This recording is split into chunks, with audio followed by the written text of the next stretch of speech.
क्या आप लोग का एकदम सही सर। कहाँ तक पढ़िए थे? 1793 का एक्ट तक पढ़ा दिए थे। पॉलिटी चल रहा था। आइए आज रिवीजन कीजिए और बताइए, सब आंसर बताइए। आप लोग अच्छे से पढ़ाए हैं, डिस्कस किए हैं, तो आज जवाब दीजिए आप लोग।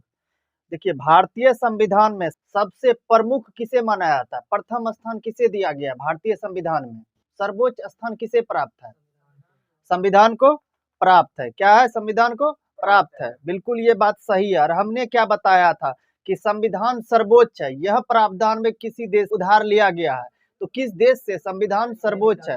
अमेरिका से। बिल्कुल सही बात है, संविधान सर्वोच्च है। ठीक है, ये बात सत्य है। क्यों सर्वोच्च है इसके बारे में हमने बताया था कि भारत ने किस शासन प्रणाली को अपनाया है?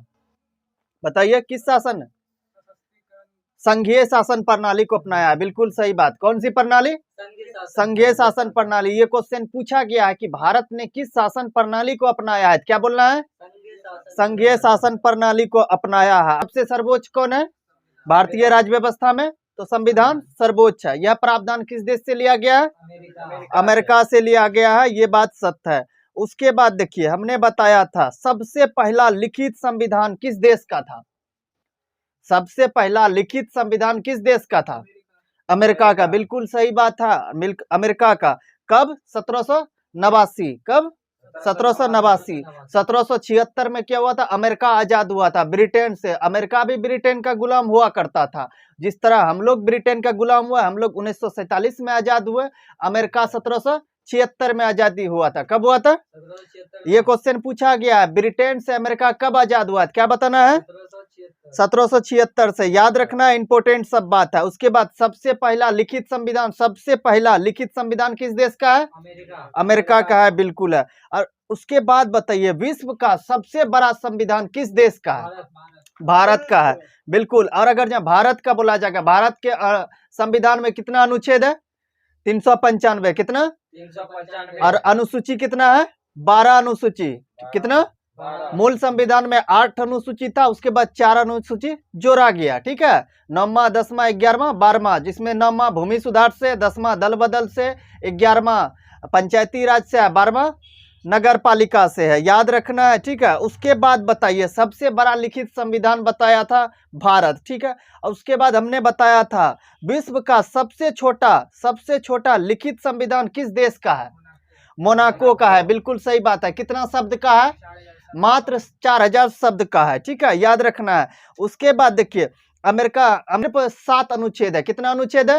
याद रखना है। भारत में 395 अनुच्छेद है। अमेरिका के बारे में पूछा गया है कि अमेरिका के संविधान में कितना अनुच्छेद है? 7 अनुच्छेद है। देखिए, जितना भी पड़ोसी देश है ना, आसपास भारत का पड़ोसी देश, उसका कम से कम याद रखना है आपको। उसके बाद देखिए, ऑस्ट्रेलिया के बारे में हमने बताया था। ऑस्ट्रेलिया का जो 128 अनुच्छेद है। कितना है? 128 है। उसके बाद बगल में जो ये चीन में जो है ना 138 अनुच्छेद है। कितना है? 138 अनुच्छेद। भारत और चीन के बीच कौन सा रेखा है? मैकमोहन रेखा। मैकमोहन रेखा। वही भारत और पाकिस्तान के बीच बोला जाएगा तो रेड क्लिफ रेखा। और उसके बाद सरक्रिक रेखा। 2 रेखा है, रेड क्लिफ। पाकिस्तान और अफगानिस्तान के बीच डुरंड रेखा। याद रखना है। देखिए, पाकिस्तान और अफगानिस्तान के बीच डुरंड रेखा है। और उसके बाद भारत और पाकिस्तान के बीच कौन सी है? 2 रेखा है, रेड क्लिफ रेखा और सरक्रिक रेखा। याद रखना है। ठीक है, और 0 डिग्री समांतर रेखा जो है ना भारत और बांग्लादेश के बीच है। याद रखना है इन सभी बातों को। उसके बाद देखिए, हमने चीन में बताया कितना अनुच्छेद है?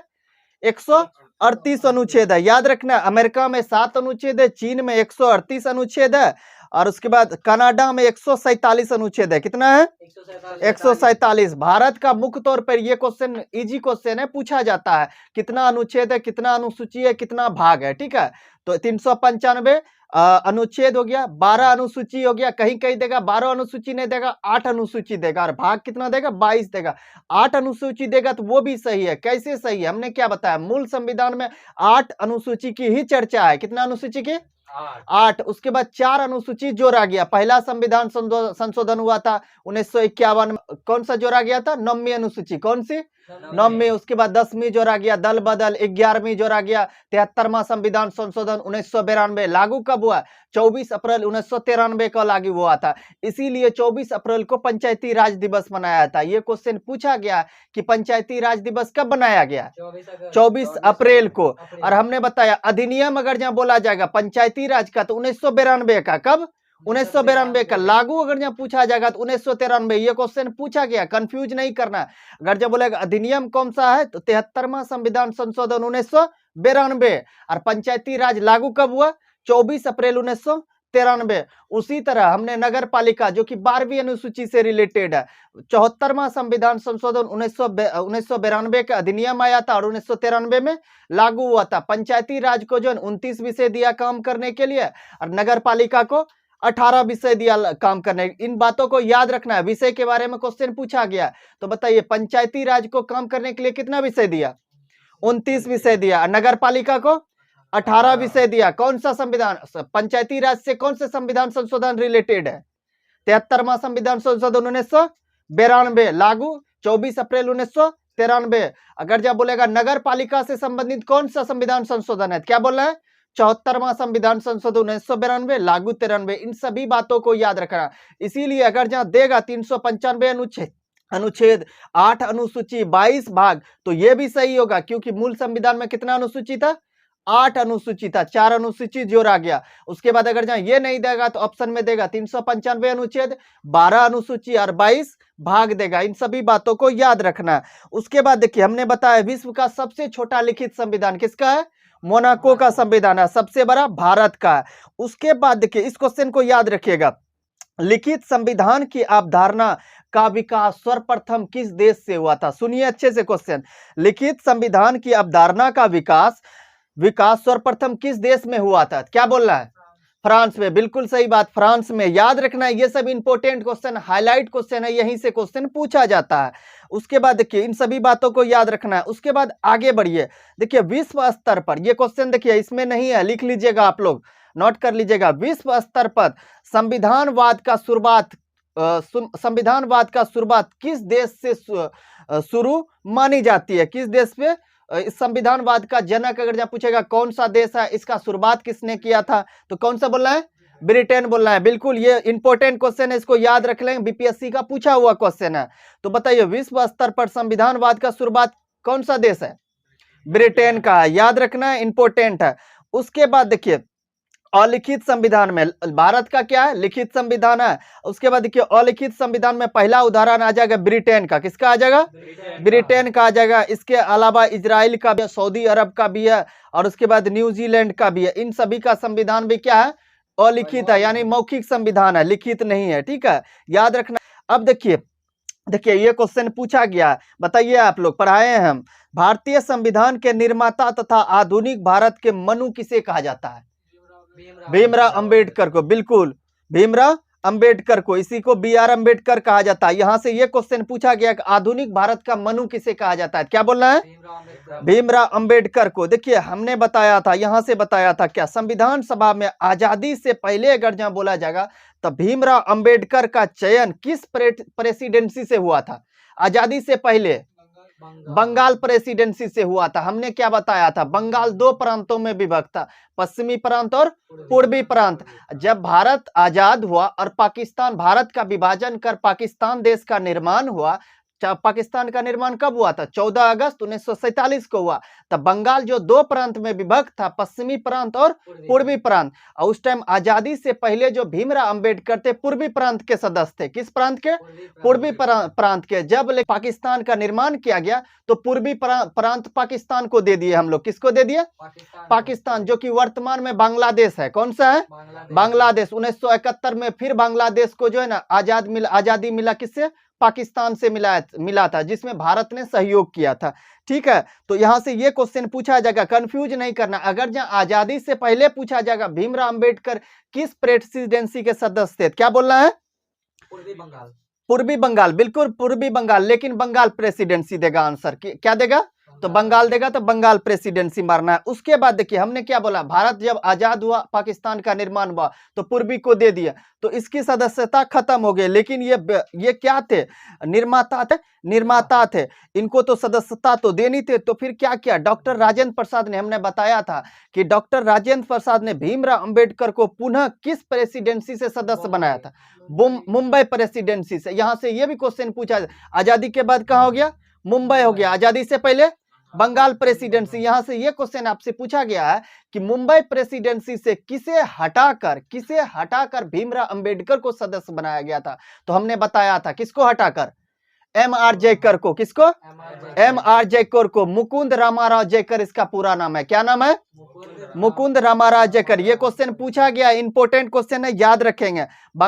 आजादी से पहले भीमराव अंबेडकर के सदस्य कहाँ थे, आजादी के बाद से कहां से बने, अगर जब वहां से बने था उससे पहले वहां पे कौन सदस्य, उसको इस्तीफा दिलाकर उसके बाद इसको बनाया गया। किसने बनाया, राजेंद्र प्रसाद ने, क्योंकि वो क्या थे, संविधान सभा के अस्थायी अध्यक्ष थे। कौन थे, अस्थायी अध्यक्ष। वहीं पूछा जाएगा संविधान सभा के अस्थायी अध्यक्ष कौन थे, क्या बताना, सच्चिदानंद सिन्हा। कौन है, सच्चिदानंद सिन्हा, याद रखना है इस बात को।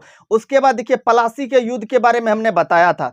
पलासी का युद्ध कब हुआ था, 1757 में। डेट पूछा जाता था, कब हुआ है, 23 जून 1757 को। हमने बताया था 1700 जून पहले आएगा, 57, उसके बाद 64 में जाइएगा तो क्या आ जाएगा, 23 अक्टूबर 22 अक्टूबर 23 अक्टूबर देता है, ठीक ना, 23 या 22 अक्टूबर देगा, दोनों में जो देगा वो आंसर मारना है।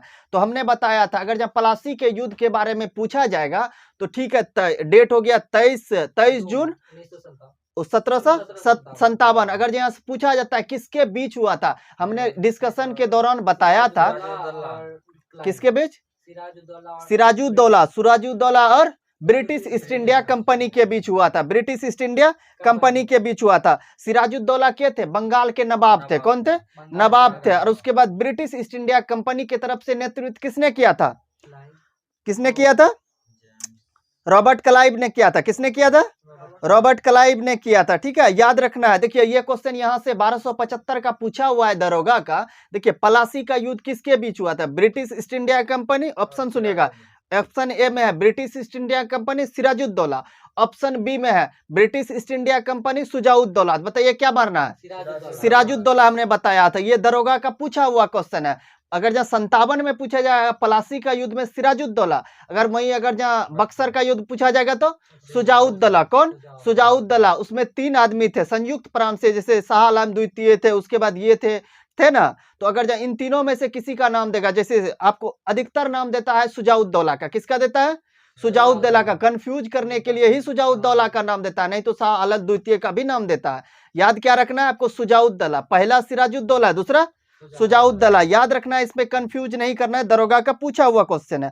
अब देखिए हमने बताया 1773 के रेगुलेटिंग एक्ट के बारे में अच्छे से बताया था, क्योंकि यहां से क्वेश्चन पूछा गया।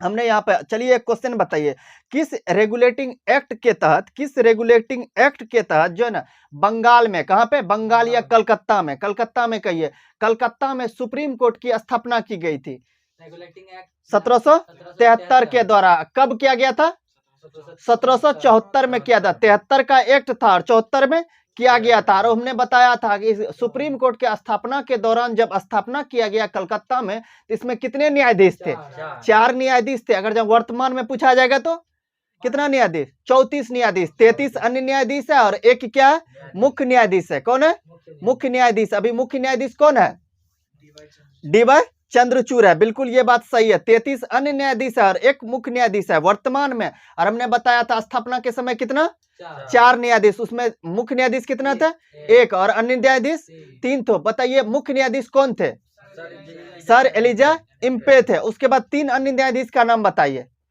हाइड थे, चैम्बर्स थे और लिमेस्टर थे। बिल्कुल याद रखना है, इन चारों का याद नाम रखना है, क्योंकि स्थापना के समय जो है ना 4 ही मुख्य न्यायाधीश थे, 4 न्यायाधीश थे, 1 मुख्य न्यायाधीश थे, 3 अन्य न्यायाधीश थे। इसीलिए इन चारों का, या तो आपसे कितने पूछा जाएगा कितने न्यायाधीश थे, अगर न्यायाधीश बोला जाएगा तो 4 बोलना है, वहीं अगर जहां बोला जाएगा मुख्य न्यायाधीश कितना था तो 1 बोलना है। कितना, 1। 4 टोटल 4 थे, जिसमें 1 मुख्य न्यायाधीश थे और 3 अन्य न्यायाधीश थे। याद रखना है, यहाँ से क्वेश्चन पूछा गया, बीपीएससी दरोगा यहाँ से क्वेश्चन पूछ लिया, कंफ्यूज नहीं होना है, ठीक है। आइए आगे बढ़िए। उसके बाद हमने बताया था बंगाल में पहले क्या होता था, गवर्नर हुआ करता था। क्या होता था? गवर्नर हुआ था। हमने बताया था बंगाल के गवर्नर का जो पद में वृद्धि करके, इजाफा करके उसके पद को क्या कर दिया गया, वृद्धि करके क्या नाम रख दिया गया, बंगाल का गवर्नर जनरल रख दिया था। किस रेगुलेटिंग एक्ट के तहत? 1773 का। यह क्वेश्चन पूछा गया है कि किस रेगुलेटिंग एक्ट के तहत बंगाल का गवर्नर जनरल कर दिया। किस रेगुलेटिंग एक्ट? 1773 का। याद रखना, इंपोर्टेंट बात है। उसके बाद देखिए हमने बताया था 1773 के बारे में, अभी याद रखना है 1773 के बारे में। उसके बाद हमने बताया था इस एक्ट के तहत बंगाल के अंतिम गवर्नर तथा बंगाल का प्रथम गवर्नर जनरल, बताया था बंगाल का प्रथम गवर्नर जनरल कौन? Warren Hasting. कौन? Warren Hasting. और जो अंतिम पूछा जाएगा गवर्नर कौन थे? यही अंतिम थे जो कि प्रथम बने। जो अंतिम थे वही क्या बने? प्रथम बने। इससे रिलेटेड हमने एक वीडियो बनाया है, उसको जरूर देखें, समझ में आ जाएगा। बंगाल का अगर जब बोलेगा अंतिम गवर्नर जनरल, अंतिम गवर्नर कौन थे, तो कौन बताना है? Warren Hasting. और जब पूछा जाएगा बंगाल का प्रथम गवर्नर जनरल कौन थे, क्या बोलना है? वारेन हेस्टिंग, क्योंकि इसका अंतिम जगह इसका क्या हो गया? प्रथम हो गया। बिल्कुल इस बात को याद रखना है। उसके बाद आप बताइए, उसके बाद बताइए, हमने बताया था किस रेगुलेटिंग एक्ट के तहत बंगाल के गवर्नर जनरल का पद बदलकर भारत का गवर्नर जनरल कर दिया था। इसके बारे में हमने बताया था और अच्छे से बताया था। कौन सा शासक था, क्या था? 1781। 1773 तो हो चुका है। 1773 हमने क्या बताया था? 1773 याद रखना है, 1833 याद रखना है, और उसके बाद भारत परिषद अधिनियम 1858 याद रखना है। इसके बारे में हमने क्या 1773 तो हमने बता दिया। 1833 के बारे में, तीनों एक्ट के बारे में, 1833 का चार्टर एक्ट, 1833 के चार्टर एक्ट के द्वारा क्या किया? बंगाल का गवर्नर जनरल तो बना दिया गया था। अब देखिए बंगाल के गवर्नर जनरल में वृद्धि करेगा, उसके पद में वृद्धि करके क्या बना देगा? भारत का गवर्नर जनरल। क्या बनाएगा? भारत का गवर्नर जनरल। जिस पद पे सर्वप्रथम कौन बैठे थे? William Bentinck. कौन बैठे थे? William Bentinck. याद रखना है बंगाल के गवर्नर जनरल के पद पर कौन बैठे थे? Warren Hasting. और जब भारत का गवर्नर जनरल के पद पर सर्वप्रथम कौन बैठे थे? William Bentinck. दोनों बात को याद रखना, इंपॉर्टेंट है, कंफ्यूज नहीं करना। बंगाल के बारे में पूछा जाएगा तो बंगाल का जवाब देना, भारत का पूछा जाएगा तो भारत के बारे में। अब बताइए, इस बात को देखिए फिर से याद रखना है, क्योंकि बीपीएससी यहां से क्वेश्चन पूछ लिया। बीपीएससी दरोगा अन्य पीसीएस जितना भी है यहां से क्वेश्चन पूछा गया। तो बताइए किस रेगुलेटिंग एक्ट के तहत बंगाल के गवर्नर जनरल का पद में वृद्धि करके जो है ना भारत का गवर्नर जनरल बना दिया? 1833 का चार्टर एक्ट। उस पद पर, भारत के गवर्नर जनरल के पद पर सर्वप्रथम कौन बैठा था? William Bentinck. ये क्वेश्चन पूछा गया है दरोगा का, याद रखेंगे। उसके बाद हमने बताया था, उसके बाद 1800 भारत परिषद अधिनियम 1858, कौन सा बताया था? 1858 के बारे में हमने क्या बताया था कि भारत का जो गवर्नर जनरल है उसके पद में वृद्धि करके क्या कर दिया गया था? वायसराय कर दिया। भारत का वायसराय कर दिया था। किसके तहत? 1858 के तहत। और सर्वप्रथम भारत के वायसराय के पद पर कौन बैठा था? Lord Canning. याद रखना है, बंगाल में बोला जाएगा तो वारेन हेस्टिंग, भारत का गवर्नर जनरल बोला जाए विलियम बेंटिंग, भारत का वायसराय बोला जाएगा तो लॉर्ड कैनिंग। यही तीनों बात, ये तीनों क्वेश्चन पूछा गया अलग अलग जो है ना, अलग अलग ईयर में जो है ये क्वेश्चन तीनों पूछा गया है। इस चीज को याद रखना है, समझे ना, इन तीनों बात को याद रखना है। 1773 का रेगुलेटिंग है, 1833 का चार्टर एक्ट, भारत परिषद अधिनियम 1858 को, इन तीनों बात को याद रखना है। उसके बाद देखिए हमने बताया था वायसराय तक हमने बताया था। उसके बाद क्या बताया था कि एक था अधिनियम था भारतीय स्वतंत्रता अधिनियम 1947। कौन था? 1947। इसके तहत क्या कर दिया? भारत का जो वायसराय था, भारत का वायसराय था, इसका भी पद बदलकर, इसका पदनाम का बदलकर क्या कर दिया गया था? स्वतंत्र भारत का गवर्नर जनरल। फिर से गवर्नर जनरल, वायसराय को समाप्त करके क्या कर दिया? फिर से गवर्नर जनरल लाया गया, लेकिन कौन? स्वतंत्र भारत का। किस भारत का? स्वतंत्र भारत का। याद रखना है, भारत का गवर्नर जनरल अगर जब पूछा जाएगा 1858 अधिनियम ही है, ये बात सत्य है, लेकिन वो स्वतंत्र भारत ने वायसराय कर दिया उसके तहत। उसके बाद अगर जब बोला जाएगा कि वायसराय के पद को बदलकर, वायसराय के पद को बदलकर किस अधिनियम के द्वारा स्वतंत्र भारत का गवर्नर जनरल बना दिया? क्या बोलना है? भारत स्वतंत्रता अधिनियम 1947। याद रखना इन चारों एक्ट के बारे में, इन चारों अधिनियम के बारे में आपको विस्तार पूर्वक जितना हमने बताया, यहां से क्वेश्चन पूछा गया क्वेश्चन, और यहीं से मुख्य तौर पर क्वेश्चन पूछा जाता है, तो इस बात को याद रखना। उसके बाद देखिए हमने बताया था स्वतंत्र भारत का गवर्नर जनरल तो बन गया, लेकिन इस पद पे सर्वप्रथम बैठा कौन था? Lord Mountbatten. कौन बैठा था? Lord Mountbatten. लेकिन ये बताइए कि लॉर्ड माउंटबेटन भारतीय थे या फिर अंग्रेज थे? अंग्रेज थे, बिल्कुल। अब देखिए देश भी आजाद हो गया, उसका नाम को, उसके पद का नाम भी हमने अपने अनुसार रख दिया, स्वतंत्र भारत का गवर्नर जनरल। अब सब चीज जब हम अपने लोग कर लिए, तो बताइए अंग्रेज को बैठाना हम लोग पसंद करेंगे? नहीं। तो फिर उसको हम लोग उखाड़ फेंके, माउंटबेटन को हम लोग उखाड़ फेंके, और बनाया गया भारत, स्वतंत्र भारत का प्रथम भारतीय गवर्नर जनरल। देखिए कंफ्यूज नहीं करना, मेजर डिफरेंट है यहाँ पे। अगर यहाँ बोला जाएगा स्वतंत्र भारत का प्रथम गवर्नर जनरल कौन था, क्या बोलना है? माउंटबेटन, क्योंकि वो अंग्रेज था। अगर जब भारतीय यहाँ पे लगा देगा, बोला जाएगा स्वतंत्र भारत का प्रथम भारतीय, कौन सा भारतीय गवर्नर जनरल कौन थे? तो हमने क्या बताया था, बताइए? सी राजगोपालाचारी। क्या बताया था? सी राजगोपालाचारी। तो याद रखना है, कंफ्यूज नहीं करना है। क्या नहीं करना है? कंफ्यूज नहीं करना है। तो आप फिर से एक बात बताइए कि स्वतंत्र भारत का प्रथम गवर्नर जनरल कौन थे? स्वतंत्र भारत का लॉर्ड माउंटबेटन। कौन? Lord Mountbatten. हमने भारतीय इसमें लगाया, भारतीय ने स्वतंत्र हो गया, स्वतंत्र तो हो गया, लेकिन उस पद पर अंग्रेज ही बैठा रहा, अंग्रेज ही बैठा रहा। उसके बाद हम लोगों ने इसको उखाड़ फेंका, इसको हटा दिया। किसको बैठाया? सी राजगोपालाचारी को। कंफ्यूज नहीं करना है। अब देखिए आगे बढ़ते हैं। हमने बताया था British East India company, British, यहां से देखिए जितना मुख्य बात हम बोलेंगे यहां से क्वेश्चन पूछा जाएगा और पूछा गया है। और एक बात याद रखिए, जहां से एक बार क्वेश्चन पूछ लिया गया है, वहां से जो है 100% क्वेश्चन पूछने की संभावना रहती है। तो आप लोग इसको जो है ना याद रखेंगे। हमने बताया था ब्रिटिश ईस्ट इंडिया कंपनी का स्थापना कब हुआ था? 1600 ईस्वी में हुआ था। कहां पे हुआ था? कहां पे? ब्रिटेन में हुआ था, इंग्लैंड में। इंग्लैंड, उसी को यूके कहते हैं, यूनाइटेड किंगडम। देखिए इंग्लैंड अंग्रेज को कितने नामों से जाना जाता है, याद रखना। पहला यूनाइटेड किंगडम, जिसको कि यूके कहते हैं। क्या कहते हैं? यूके। उसके बाद दूसरा इंग्लैंड। क्या? इंग्लैंड। तीसरा ब्रिटिश। क्या? ब्रिटिश। चौथा क्या? अंग्रेज। इन चारों नामों से जाना जाता है। चार नाम जो है एक ही देश का है। किस देश का है? इंग्लैंड का। याद रखना। अधिकतर देशों पर जो इस अधिकतर देशों को जो है गुलाम बना के रखा और उस पर जो है ना अपना अधिकार किया था। ब्रिटेन बहुत शक्तिशाली हुआ करता था, इसके पास सेना कम था, लेकिन इसके पास बुद्धि और सामान ज्यादा था। समझे ना? तो बताइए ब्रिटिश ईस्ट इंडिया कंपनी का स्थापना कब हुआ था? 1600 ईस्वी में। ये क्वेश्चन पूछा गया। देखिए 1601 ईस्वी भी देगा, 1599 ईस्वी भी देगा, 1602 भी देगा और 1620 ईस्वी देगा। इतना अंतर देगा। क्या बोलना है?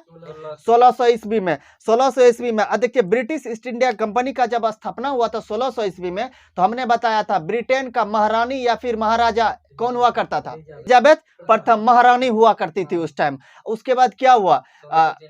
1603 में इसका मृत्यु हो गया था। इसने क्या बोला? ब्रिटिश ईस्ट इंडिया कंपनी ने एलिजाबेथ प्रथम को जाके बोला कि हम भारत के साथ व्यापार करना चाहते हैं, आप हमको क्या दीजिए?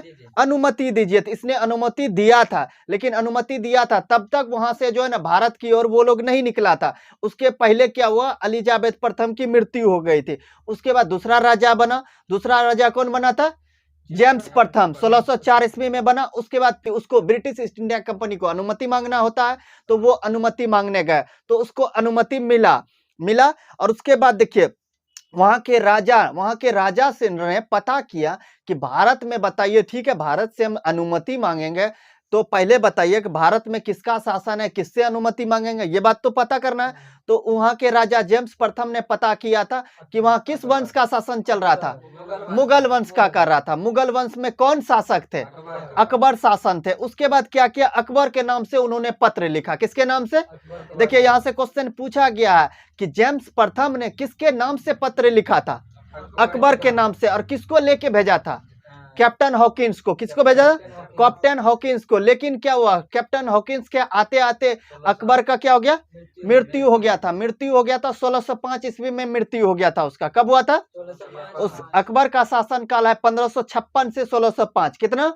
1556 से 1605। उसके बाद हमने बताया 1605 के बाद कौन शासक बने थे? जहांगीर बना था। इसका शासनकाल था 1605 से 1627। उसके बाद कैप्टन हॉकिंस आया 1608 ईस्वी में। कब आया था? 1608 ईस्वी में आया। तो यहाँ पे जब ये भारत आए तो इन्होंने देखा अकबर तो मुगल वंश का तो शासन चल रहा है, लेकिन अकबर शासक नहीं थे। कौन नहीं थे? अकबर शासक नहीं थे। तो इसको इन्होंने आके किसके दरबार में ये आए थे? जहांगीर के दरबार में। लेकिन पत्र किसके नाम का था? अकबर के नाम से। यही क्वेश्चन पूछा जाता है, पत्र किसके नाम से थे और आया किसके दरबार में? तो किसके दरबार में? जहांगीर के दरबार में। कहां पे आया था? आगरा में। कहां पे? आगरा में आया था। ठीक है, देखिए कैप्टन हॉकिंस को ही भेजने का रीजन क्या था? क्या हो सकता है और किसी शासक को भेजते, लेकिन जेम्स प्रथम ने कैप्टन हॉकिंस को ही क्यों भेजा? फारसी उसको आता था। बिल्कुल ये बात सही है। फारसी आता था, अंग्रेजी आता था, समझे ना, तुर्की आता था, ये सब भाषा का उसको जानकार थे। और भारत में जो है ना, भारत में जो मुगल शासक था, इसका जो है ना राजकीय भाषा क्या था? फारसी ही था। इसको फारसी में बात करना आता था, इसीलिए कैप्टन हॉकिंस को भेजा। कैप्टन हॉकिंस जब आए जहांगीर के दरबार में तो जहांगीर से बात किस भाषा में किए थे? फारसी भाषा में। ये क्वेश्चन पूछा जाता है, किस भाषा में? फारसी भाषा में। जब फारसी भाषा में इन्होंने इससे बात किया तो इसको जो है ना एकदम प्रभावित हो गया जहांगीर। प्रभावित हो गया। क्या हो गया? प्रभावित हो गया। और इसको जो है ना कंपनी खोलने का अनुमति दे दिया। क्या दिया गया? कंपनी खोलने का। उसके बाद जानते हैं, उसके बाद ब्रिटिश ईस्ट इंडिया कंपनी ने प्रथम फैक्ट्री कहाँ खोला था और कब खोला था? कब खोला था? सूरत में खोला था ना। सूरत में खोला था। कब खोला था? 1608 ईस्वी में। कब खोला था? 1608 में खोला था। लेकिन के बाद फिर क्या हुआ? मान्यता प्राप्त। उसके बाद जो उसको मान्यता प्राप्त था, कब खोला था? 1613 में।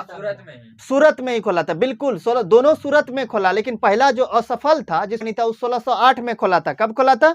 1608 में सूरत में खोला था। यहाँ से एक क्वेश्चन पूछा जाता है, अस्थायी कंपनी ब्रिटेन ने सर्वप्रथम कहाँ खोला था? क्या बोलना है? उसके बाद पश्चिमी तट के बारे में बोला जाएगा तो महाराष्ट्र हो गया, कर्नाटक हो गया, गोवा हो गया, केरल हो गया। देखिए पूर्वी तट, यहाँ से ये क्वेश्चन पूछा जाता है। देखिए अंग्रेज के द्वारा कितना फैक्ट्री खोला गया था? भारत में 3 खोला गया था। 1608 ईस्वी में खोला गया था, जो कि सूरत में खोला गया था। ये बात सही है, अस्थायी था, ये भी मान्यता प्राप्त नहीं था, लेकिन इसको तुरंत बंद कर दिया गया। उसके बाद 1611 में खोला गया। कब खोला गया? 1611 में खोला गया। अंग्रेज के द्वारा ये भी प्रथम अस्थायी फैक्ट्री था। क्या था? प्रथम अस्थायी फैक्ट्री था। लेकिन किस तट पे खोला गया था?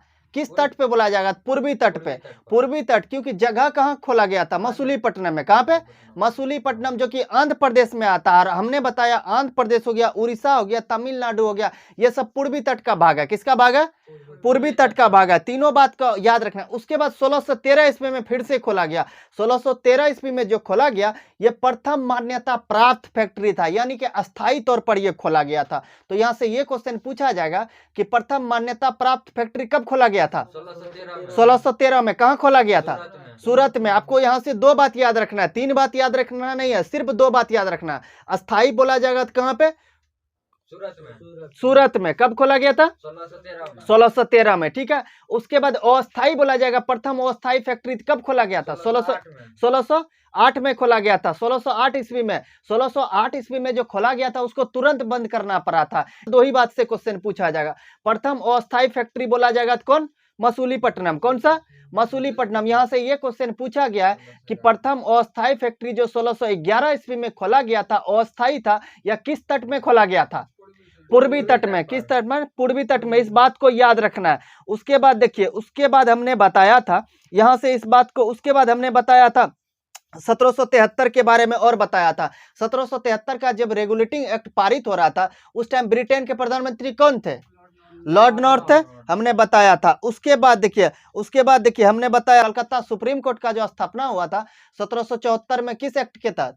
1773 के द्वारा। उसके बाद देखिए हमने बताया था कि 1773 के तहत मद्रास और मुंबई का जो गवर्नर हुआ करता था, मद्रास और मुंबई का जो गवर्नर हुआ करता था उसको क्या कर दिया? बंगाल के गवर्नर जनरल के अधीन कर दिया था। हमने बताया था, इस बात को याद रखना है कि बंगाल का जो गवर्नर के अधीन किस किस प्रांत के गवर्नर को किया गया था? मद्रास और मुंबई को याद रखना है इस सभी बात को। उसके बाद हमने बताया था यहां से एक क्वेश्चन 1773 के बारे में और बताया था कि प्रयास और भूल की संज्ञा किस एक्ट को दिया गया था? 1773 को। ये क्वेश्चन पूछा गया है, प्रयास एवं भूल की संज्ञा किस एक्ट को दिया गया था? क्या बोल रहे हैं? 1773 को। उसके बाद हमने बताया था 1781 का संशोधन एक्ट, जिसको कि अमेंडमेंट एक्ट कहा जाता है। कौन सा एक्ट? और हमने बताया था 1781 का एक्ट क्यों लाया गया था, क्या करने के लिए? जो 1773 में जो 1773 के रेगुलेटिंग एक्ट को जो लाया गया था, उसमें जो कमी था उसी को दूर करने के लिए लाया गया था। हमने बताया था 1773 के रेगुलेटिंग एक्ट में जो कमी था उसी को दूर करने के लिए कब एक्ट लाया गया? 1781 में लाया गया, जिसके कारण इसको क्या कहा गया? एक्ट ऑफ सेटलमेंट कहा गया था। बिल्कुल, इसको हिंदी में कहते हैं बंदोबस्त कानून। क्या कहते हैं? बंदोबस्त कानून कहते हैं। यहां से ये क्वेश्चन पूछा गया कि एक्ट ऑफ सेटलमेंट किसको कहा जाता है? क्या बोलना है?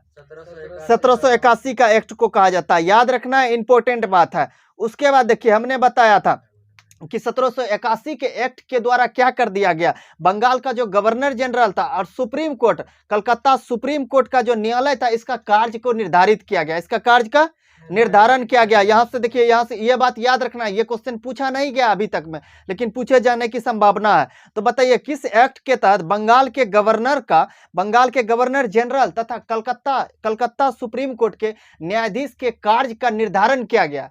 क्या बोलना है? 1781 के बारे में। उसके बाद देखिए, दो एक्ट के बारे में बताया था। उसके बाद तीसरा हमने बताया था 1784 का एक्ट। कौन बताया था? 1784 का एक्ट को पीस्ट इंडिया एक्ट कहा जाता है। बिल्कुल कहा जाता है। और हमने बताया था इसको पीस्ट इंडिया एक्ट क्यों कहा जाता है? उस टाइम कौन थे प्रधानमंत्री? विलियम पिट थे। विलियम पिट ने ही इसको पारित किया था। किसने किया था? विलियम पिट ने। इसीलिए इस एक्ट का नाम ही रख दिया पीस्ट इंडिया एक्ट 1784। ठीक है, याद रखना है इस बात को। उसके बाद बताइए, बोर्ड ऑफ डायरेक्टर और बोर्ड ऑफ कंट्रोलर का स्थापना जो है, गठन जो है, किस पीस्ट इंडिया एक्ट के तहत किया गया था? 1700। बोर्ड ऑफ डायरेक्टर किस विभाग को देखता था? व्यापारिक मामला का। और बोर्ड ऑफ कंट्रोल किस मामले को? राजनीतिक मामला को देखता था। देखिए, यहाँ से ये क्वेश्चन पूछा गया कि बोर्ड ऑफ डायरेक्टर और बोर्ड ऑफ कंट्रोलर का निर्माण यानी स्थापना किसके द्वारा किया गया था? 1784 का पीस्ट इंडिया एक्ट। यहाँ से ये क्वेश्चन पूछा गया, तो याद रखेंगे। उसके बाद यहाँ से ये भी पूछा गया कि बोर्ड ऑफ डायरेक्टर किस विभाग को देखता था? व्यापारिक विभाग। और बोर्ड ऑफ कंट्रोलर राजनीतिक विभाग को देखता था। इस बात को याद रखना है। ठीक है। उसके बाद देखिए, हमने क्या बताया था? उसके बाद देखिए, 1786 के एक्ट के बारे में हमने बताया था। 1786 के बारे में पहले तो और एक बात, 1784 के बारे में हमने और एक बात बताया था। क्या बताया था? बंगाल का जो गवर्नर जनरल हुआ करता था उस टाइम, लॉर्ड वारेन हेस्टिंग होता था। कौन होता था? लॉर्ड वारेन हेस्टिंग होता था। और उसने क्या किया था? 1784 का जब पीस्ट इंडिया एक्ट पारित हुआ था, तो उसने गवर्नर के पद से क्या क्या इस्तीफा दे दिया था, बताया था। तो यहाँ से ये क्वेश्चन पूछा जाता है कि लॉर्ड वारेन हेस्टिंग ने अपने पद से इस्तीफा दे दिया था। ठीक है, दे दिया था। किस पीस्ट इंडिया एक्ट के पारित होने से? 1784 का। याद रखना है। उसके बाद वो इस्तीफा देके लंदन चले गया। कहाँ चले गया? लंदन चले गया। उसके बाद ये 1786 के एक्ट के बारे में हमने बताया था कि 1786 का एक्ट काहे लाया गया था, बताइए? पीस्ट इंडिया एक्ट में संशोधन करने के लिए लाया गया था। याद रखना है, जिसके कारण इसको क्या कहा जाता है? अमेंडमेंट एक्ट कहा जाता है। क्या कहा जाता है? Amendment act. कौन सा एक्ट? Amendment act. उसको 1781 को जो था ना, अमेंडिंग एक्ट कहा जाता था, उसको एक्ट ऑफ सेटलमेंट कहा गया था। क्या कहा जाता है? Act of settlement. अगर जहाँ बोला जाएगा 1781, अगर जहाँ अमेंडमेंट एक्ट बोला जाएगा तो कौन सा हो जाएगा? 1786। दोनों बात को याद रखना है। देखिए, थोड़ा सा अंतर है, कंफ्यूज नहीं करना है। तो बताइए फिर से एक बार इसको बताइए क्लियर से। 1781 को कौन सा एक्ट कहा जाता था? Act of settlement. और 1786 को अमेंडमेंट एक्ट कहा जाता था। उसके बाद इसको क्यों लाया गया था? 1784 में जो था पीस्ट इंडिया एक्ट में, उसमें संशोधन करने के लिए लाया गया था। ठीक है। उसके अलावा हमने क्या बताया? देखिए, इस एक्ट के तहत हमने बताया था ब्रिटिश का जो गवर्नर जनरल हुआ करता था, उसको वीटो पावर दिया था, जिसको कि विशेषाधिकार कहते हैं। बताया था हमने, बताया था। तो बताइए, किस एक्ट के तहत ब्रिटिश गवर्नर जनरल को वीटो पावर दिया गया था? 1786 के द्वारा। किसके द्वारा? 1786 के द्वारा दिया गया था। उसके बाद देखिए, वीटो पावर, जिसको कि क्या कहते हैं? विशेषाधिकार। क्या कहते हैं? विशेषाधिकार। देखिए, यहां से ये क्वेश्चन पूछा गया है वीटो के बारे में। वीटो कौन सा भाषा है? तो लैटिन भाषा है। कौन सा भाषा है? लैटिन भाषा। याद रखना है, लैटिन भाषा है। कौन सा भाषा है? लैटिन भाषा है। वीटो का शाब्दिक अर्थ होता है रोकना। क्या होता है? रोकना होता है। वीटो का अर्थ होता है रोकना, और कौन सी भाषा से लिया गया? लैटिन भाषा से लिया गया। याद रखना, वीटो पावर किसके तहत दिया गया था? 1786 के तहत दिया गया था। उसके बाद देखिए हमने बताया था 1793 का एक्ट। कौन बताया था? 1793 का एक्ट। 1793 के एक्ट के बारे में हमने क्या बताया था? चार्टर एक्ट का था। 1793 का चार्टर एक्ट का था। इसके बारे में हमने क्या बताया था? इस एक्ट के तहत पहली बार भारत में ब्रिटिश ईस्ट इंडिया कंपनी के व्यापारिक एकाधिकार पर नियंत्रण करने का प्रयास किया गया था। बताया था, नियंत्रण पर करने का प्रयास किया गया। क्योंकि जो है ना कंपनी को जो है ना इस एक्ट के तहत जो है ना भारत में 20 साल के लिए व्यापार करने का अधिकार दिया था। कितना साल के लिए? तो अप्रत्यक्ष तौर पे बताइए, हम आपको बोलते हैं जाइए 20 साल का आप जो है ना वहां पे व्यापार कीजिए, 20 साल तक कीजिए, उसके बाद फिर से आके हमसे परमिशन लीजिए। तो इस तरह से क्या लग रहा है कि उसको क्या कर दिया गया? बताइए क्या कर दिया? उस पर जो नियंत्रण करने लगा। उस पर क्या कर दिया? नियंत्रण करने लगा। तो इसमें नियंत्रण करने का प्रयास किया गया। क्या करने के लिए? नियंत्रण करने के लिए प्रयास किया गया। एकाधिकार पर नियंत्रण करने के लिए प्रयास किया गया। ठीक है, इस बात को याद रखना है। उसके बाद देखिए, ठीक है, इतना वही बात है इस चार्टर एक्ट के बारे में। ठीक है, और देखिए सर्वप्रथम एकाधिकार पर अंकुश लगाने का प्रयास। बिल्कुल, अगर जहाँ ये भी पूछा जाएगा सर्वप्रथम एकाधिकार पर अंकुश लगाने का प्रयास या सर्वप्रथम नियंत्रण करने का प्रयास, एकाधिकार पर नियंत्रण करने का प्रयास किस चार्टर एक्ट के तहत किया गया? क्या बोलना है? 1793 का। इन सभी बातों को याद रखना है। तो बताइए, याद हुआ? यहां तक पढ़ाए थे 1793 का। अब इससे आगे तो हम लोग कल बढ़ेंगे, 1813 का चार्टर एक्ट बढ़ेंगे। तो बताइए, इसको हमने पहले पढ़ाया था, एक एक करके चार्टर एक्ट पढ़ाया, अधिनियम पढ़ाया, 1773 का पढ़ाया, 1781, 84, एक एक करके हमने विस्तार से पढ़ाया। उसके बाद आज सोचे इसी को रिविजन कर देते हैं ताकि जो है ना याद रहे, भूलना नहीं है, ताकि याद रहे। तो इसको याद हो गया आज आप लोग को?